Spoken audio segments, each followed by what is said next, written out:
오늘 저는 주신 말씀을 가지고 부흥을 향한 기대라는 제목으로 하나님 말씀 전하겠습니다.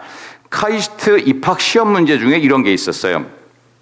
약 70cm 정도 되는 연어 한 마리가 무게는 약 2kg 정도 된대요. 요만한 그 연어 한 마리가 2kg쯤 되는데 요 한 마리가 경사 87도, 거의 절벽이죠. 87도, 그리고 높이는 8m, 약 3층 정도 건물 높이가 되는 폭포를 거슬러 올라가는데 얼마 정도의 힘이 필요할까요?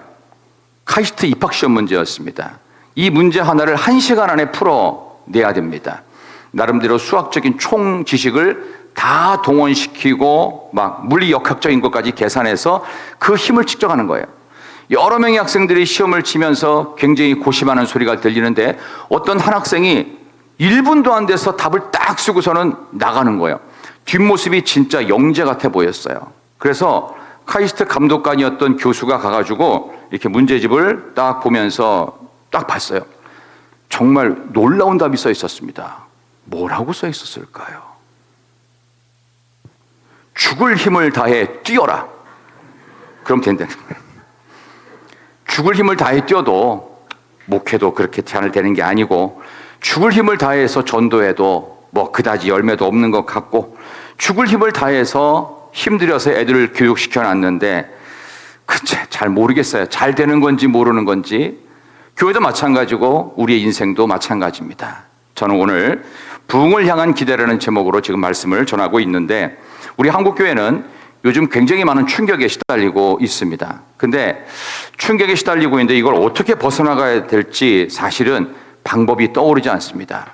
방법이 떠오르지 않는 게 아니고, 없는 게 아니고, 그 방법은 사실 별로 사용하고 싶지 않은 방법이에요. 왜냐하면 원론적이고 근본적인 방법이거든요. 원론적 근본적인 방법은 내가 죽는 것밖에 없어요. 완전히 내가 예수에 미치는 것밖에 없는데 거기까지 가기는 좀 싫은 거예요. 왜? 우리는 잘 먹고 잘 살게 되었습니다. 하나님 없이도 교회 없이도 믿음 생활하지 않아도 특별히 문제가 안 생기기 시작했어요.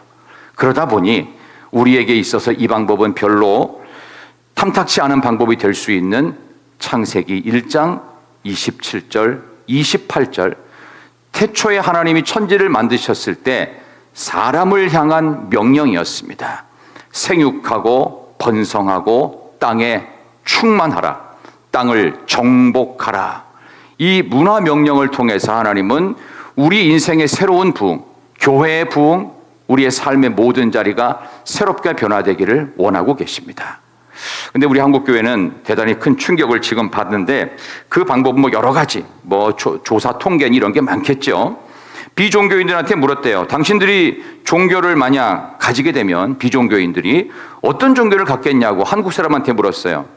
1등이, 개신교, 천주교, 불교 중에서 어떤 종교를 갖겠다고 1등으로 많이 대답했을까요? 개신교, 천주교, 불교 중에 뭐 같아요? 여러분들은 교회라고 말을 해야죠. 여러분들도 별로 교회 안 다니고 싶은 사람처럼 말을 하면 어떡해요? 안타깝게도 불교였습니다. 불교가 무려 43%였습니다. 그 다음에 2등은 어디였을까요? 여러분이 좀 전에 대답하신 대로 천주교가 무려 37%, 개신교는 20% 정도밖에 되지 않았습니다. 그리고 이전에 종교를 가져보셨나요? 라고 물어봤어요. 그랬더니 교회 다녀본 사람이 절반이에요. 그러니까 교회 안에 신앙생활 하다가 이탈한 사람들이 엄청 많다는 뜻이죠. 전도는 받아보셨습니까? 거의 다 받아봤대요. 그러면 어느 종파에서 전도를 제일 많이 받아봤습니까? 라고 물었어요. 그러면 교회하고 천주교하고 불교 중에 어디서 가장 전도를 많이 받아봤을까 하고 대답했을까요? 당연히 교회죠. 교회가 압도적으로 85%였습니다. 그리고 천주교회가 약 한 11%. 그리고 불교는 전도 안 하는 거 아시죠? 불교는 일부러 포교 활동 안 해요. 왜? 스스로 득도하는 종교니까. 그러니까 불교는 원래 이 밑으로 내려와 있으면 안 돼요. 산에 가 있어야 돼요. 도 닦는 거니까. 그러니까 7, 8%밖에 되지 않았다고 그래요. 마지막 질문이 있었어요. 개신교인들한테 전도를 받고 교회 갈 마음이 생겼나요? 뭐라고 대답했을까요? 10명 중에 9명은 no, 안 갑니다. 겨우 1.4명 정도만 교회에 관심이 조금 있습니다 라고만 대답을 했습니다. 전도를 교회에서 가장 많이 하고 있지만 전도의 열매는 대단히 미미한 전도의 불황기를 겪고 있는 한국 사회를 바라볼 수 있습니다. 포스트 모던 시대가 되다 보니까 선교 방향 정책도 대단히 큰 어려움에 봉착하고 있어요. 포스트 모던 시대가 되다 보니까 포스트 모던이라는 것은 모든 것에 신이 있고 모든 기준이 없는 거예요. 다 자기가 맞다는 거예요. 자기 소견에 옳은 대로 행했더라. 신사사 시대를 우리는 지금 살고 있죠. 그러다 보니까 절대 권위는 없고, 근데 기독교는 계속 똑같이 얘기하죠. 천하 사람 중에 구원을 받을 만한 다른 이름을 우리에게 주신 일이 없다고.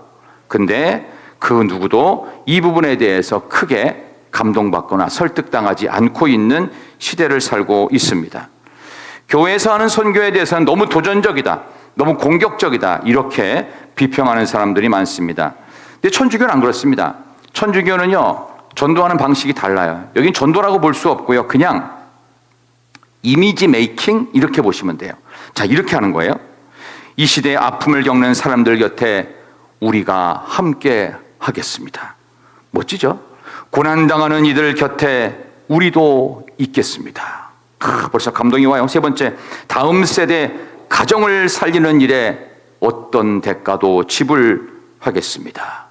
이게 천주교가 내세우는 선교 정책입니다. 성직자 신부는 이 시대의 지성, 양심, 윤리, 도덕의 표상이 되겠습니다. 그래서 성직자의 이미지를 어떤 종교보다 아주 높이 만들어 놓았습니다. 어떤 신부님이 돌아가시면 그분이 지내던 조그만 방에 과거에 안 좋은 것들은 싹 치워버립니다. 완전히 불살라버리고 수첩 하나, 신발 2개, 옷 2벌, 통장은 당연히 없죠. 그리고 성경책, 낡은 펜 하나 이렇게 잘 포장해놔요.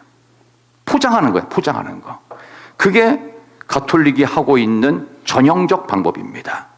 근데 그건 아니거든요. 그렇다면 우리 교회는 어떨까요? 우리는 거친 종교입니다. 거친 주의 십자가입니다.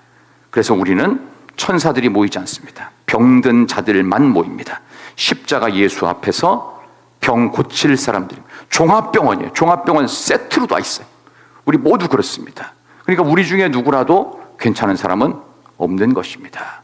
그래서 우리의 선교와 우리의 앞으로 미래와 부흥은요, 대단히 많은 부분에 있어서 성경의 본질로 돌아가고 원론으로 돌아가고 원칙으로 돌아갈 수밖에 없는 것입니다.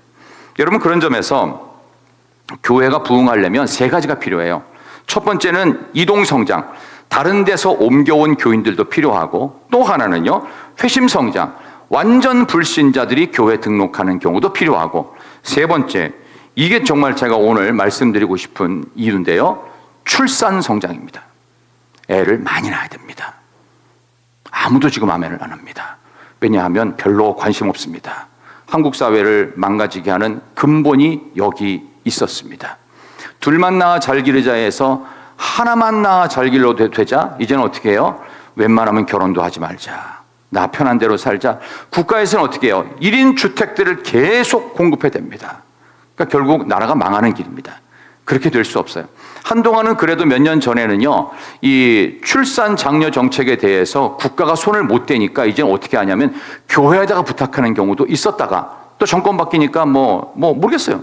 어떤 일이 있는지 전혀 알 수가 없어요. 이제는 모든 그 언론에서 도대체 무슨 문제되는 얘기는 아무도 안 하고 다 잘 됐다는 얘기만 하니까 도대체 우리의 귀가 막히는 그런 상황 아닙니까? 저는 그런 점에서 우리 한국 교회를 선교의 나라로 만들었던 놀라운 나라 하나를 좀 소개할게요. 그게 어디냐 하면은 영국입니다. 영국은 지금 거의 무슬림화돼 있어요. 근데 영국 교회가요, 주일학교, 옛날에는 주일학교, 지금은 교회학교로 바뀌었죠. 영국 교회 주일학교가 한국 교회 선교의 시작이었어요. 자, 그 역사가 있는데 잠깐 한번 들어보세요. 다음 세대가 부흥을 하면은, 지금 우리 아이들이 성장하고 부흥해서 많으면요, 20-30년 후는 자동적으로 부흥하고 잘 살게 돼 있습니다. 근데 지금 그것을 우리가 잘 안 하려고 하니까 문제가 되는데, 1780년 영국의 산업혁명이 한참 일어나던 그때에 영국의 스코틀랜드 지방의 글래스고우라는 동네에서 로버트 레이크스라고 하는 그 공장 직원이 크리스찬이었어요. 공장 주변에 애들이 몰려와서 남녀 애들이 몰려와서 막 우글우글대며 놀고 있는 거예요. 그 왜 노는 줄 아세요? 엄마도 아빠도 산업혁명의 일꾼이 돼서 전부 다 공장으로 회사로 다 빠져나가요. 그러니까 애들이 낮 시간에 방치가 되는 거예요. 그럼 애들이 어디 가겠어요? 당연히 길거리로 몰려 나오겠죠. 그러니까 그 아이들을 모아가지고 여기 나오는 로버트 레이크스라고 하는 영국 크리스찬이 걔네들 갖고 주일학교를 만든 거예요. 그래서 교회에서 가르치는 노래 뭐 이런 것들을 하면서 이렇게 해서 이 아이들이 20년 후에 정말 기적같이 영국 전역의 교회의 리더로 만들어집니다. 영국 교회 최고의 부흥기가 1900년대 초반이었습니다. 그때 엄청난 부흥의 기초 역할을 했던 웨일즈가 있어요. 웨일즈라고 하는 지역에 토마스라고 하는 신학생이 가슴에 부푼 꿈을 안고 자기 부인 젊은 시절에 20대 초반이었어요. 중국으로 선교사로 떠나가게 됩니다. 근데 안타깝게도 중국에 가서 이 토마스 선교사의 젊은 부인 20대 부인이 거기서 죽습니다. 너무 슬픈 마음을 가눌 길이 없어서 본국으로 귀국을 하던 순간이었습니다. 영국 가는 배를 타야 되는데 갑자기 중국과 가장 가까운 나라였던 어느 나라? 조선이라고 하는 나라의 복음의 불모지다. 거기에 들어가면 많은 영혼을 살릴 수 있다라고 하는 정보를 듣습니다. 그래서 영국으로 돌아가는 본국 배에 몸을 실지 않고 홀로의 몸으로 내가 몇 달만이라도 조선 가서 복음 전하다가 돌아가야 되겠다. 그냥 슬픈 상실감만 안고 돌아가서는 안 되겠다 싶어서 토마스 선교사가 들어가는데 그때가 흥선대원군의 쇄국 정책이 있었던 때입니다. 제너럴 셔먼호를 타고서 갔는데 앞불사 그 배가 조선의 포사격에 의해서 불이 타버립니다. 그러니까 모든 것들을 다 집어 던지고 나살려라 하면서 많은 영국 선원들과 이 토마스 선교사가 내립니다. 토마스 선교사가 갖고 있었던 건 책 한 권, 중국어로 된 성경책이었습니다. 한문으로 된 성경책. 그걸 갖고서 대동강변에 떨어집니다. 거기 대동강가 주변에서 놀고 있던 아이들과 포졸들에게 떠듬떠듬 조선말로 예수 믿어야 된다고, 성경을 믿으라고, 하나님 믿자고, 구원받아야 된다고 하면서 이 중국말로 된 성경책을 집어 던지면서 전도하고 그렇게 했습니다. 그러나 그 말이 몇 마디가 떨어지기 전에 한국군 포졸에 의해 가지고 도끼로 머리가 찍혀가지고 그 자리에서 순교를 당합니다. 그 당시에는 종이 인쇄술이 발달하지 않았고 책들이 귀하던 때입니다. 그러다 보니까 책 한 권이 뚝 떨어지니까 그거를 세 사람이 갖고 갑니다. 김성집, 최치량, 서경조 같은 애들이 그걸 가져가요. 자기 집에다 갖다 놓고 한 장씩 찢어가지고는 벽지로 붙이기 시작합니다. 방 안 전체가 다 성경책으로 도배가 되는 거예요. 한문으로 된 성경책. 그걸 읽었던 김성집, 최치량, 서경조 같은 아이들이 20대 청년이 되어 그 위대한 장대현 교회가 만들어지게 됩니다. 평양의 토마스 선교사 순교 기념교회가 세워지는데 그게 바로 조왕교회라고 하는 지금 평양에 있는데 흔적밖에 없습니다. 김일성이 들어와서 공산화되면서 교회는 불탔고 그 자리에 군부대가 들어섰는데 나중에 그 중국 연변에 가면요, 백두산 위에 연변이 있어요. 연변 과학기술대학교 제가 이제 가본 적이 있는데 거기 그 자리를 만들었던 우리나라 김진경 총장님과 한국교회가 평양 땅에 들어가서 평양과학기술대학교를 세워준 적이 있어요. 그때 땅을 파면서 기초공사를 할 때 그 안에서 커다란 종이 하나 나왔어요. 이 종이 무슨 종이었을까요? 이만해. 옛날에 시골 교회 가면요, 문 앞에 종이 있었어요. 땡그렁 땡그렁 하면요, 새벽 3시 반이나 4시쯤 새벽기도 울리는 종이에요. 그 종이 발견된 거예요. 그게 조왕교회, 바로 토마스 선교사 기념교회가 있던 그 자리를 마침 파헤친 거예요. 그 자리에 평양과학기술대학이 세워집니다. 결국 한국교회 부흥의 시작은 뭐였어요? 영국교회 주일학교였습니다.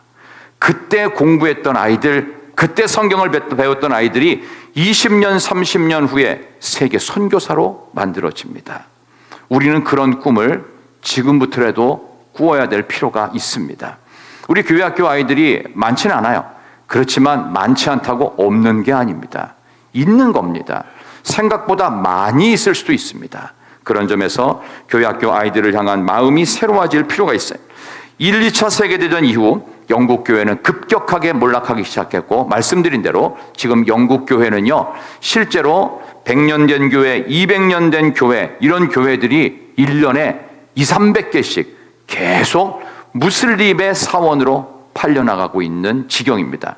그래서 그 나라에서 극결사방대했던 스쿠쿠법이라고 있습니다.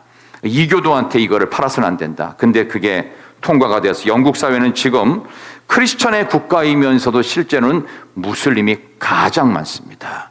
엉망이 돼버렸어요. 그래서 영국 교회는 다시금 선교를 해야 되는 지역입니다. 다시 재선교사가 들어가서 재복음화 시켜야 될 정도로 너무나 많은 무슬림들이 영국 사회에 가득합니다. 우리나라도 예외가 아닐 가능성이 지금 높아졌어요. 한국 사회가 지금 여러 가지 문제로 인해서 지금 기준이 없이 흔들리고 있습니다. 다행히 영국의 개신교회 중에서 전도운동과 알파코스 운동같이 이런 운동을 했던 몇몇 교회들만이 조금 성장을 할 뿐, 영국 교회는 지금 엄청난 소용돌이 속에서 파멸을 향해 가고 있어서 우리 한국 교회가 영국 교회 전철을 밟는 것 같다고 해서 영국 교회 크리스찬들이 한국에 와서 막 간증을 하면서 한국 교회 돌아와야 된다라고 얘기할 정도입니다. 그만큼 다음 세대를 되찾기 위한 단장의 기도가 저와 여러분 가운데 필요한 때인 줄로 믿습니다. 근데 우리 교사들을 이제 생각해 보면 그런 생각이 들어요. 교사들이 정말 어렵다는 생각이 드는 게 뭐냐 하면은, 우리 아이들은요 21세기 아이들이에요. 2000년 이후에 태어난 애들이에요. 근데 교사는 20세기 교사들이에요. 기자재는요 19세기 기자재를 쓰고 있어요. 모든 게 다 안 맞는 거예요. 지금 이거 어떻게 해야 될까요? 돈이 필요한 게 아닙니다. 그들의 영혼을 어떻게 다스릴까가 필요한 것입니다. 그때도 그런 말씀을 드렸는데요. 가족들이 전부 다 신앙생활을 잘하고 복음화 되려면요, 부모가 신앙생활 잘하는 모습을 보여주면 됩니다. 뭐 더 이상 필요할 게 없어요. 부모가 교회 와서 아이들하고 신앙생활 잘하는 모습 보여줘야 되고요. 애들한테 자꾸 뭐 바쁘니까 빠져도 돼, 뭐 고3 때니까 빠져도 돼, 이렇게 하다 보면 한두 끝도 없어요. 한두 끝도 없어요.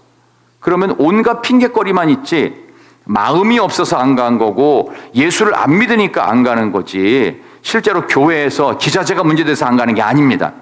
근본적인 게 우리가 잘못 이해하고 있는 부분도 여기도 있어요. 생육하고 번성하고 땅에 충만하고 땅을 정복하라. 그러니까 아이들을 어떻게 키워야 되냐면 정복자로 키워야 돼요. 정복자로. 그러니까 너무 약하게만 키워서 안 돼요.